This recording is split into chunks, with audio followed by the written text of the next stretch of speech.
अमरावती शहर पोलिसांनी सार्वजनिक ठिकाणी दारू पिऊन असभ्य वर्तन करणाऱ्यांविरोधात मोठी मोहीम राबवत तब्बल 76 जणांवर कारवाई केली।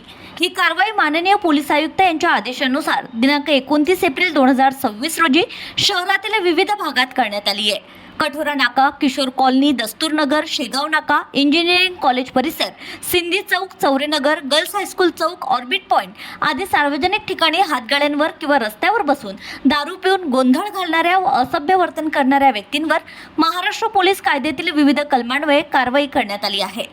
पोलिसांच्या माहितीनुसार अशा प्रकारांमुळे सामान्य नागरिक, महिला आणि परिसरातील रहिवाशांना मोठा त्रास सहन करावा लागत होता। त्यामुळे शहरातील कायदा व सुव्यवस्था कायम राखण्यासाठी ही विशेष मोहीम राबविण्यात आली।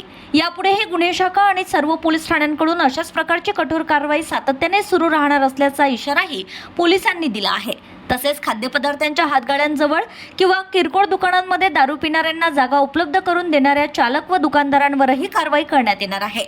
दारू पिण्यासाठी जागा उपलब्ध करून देणं हे देखील दारूबंदी कायद्यानुसार गुन्हा असल्याचं पोलिसांनी स्पष्ट केलंय।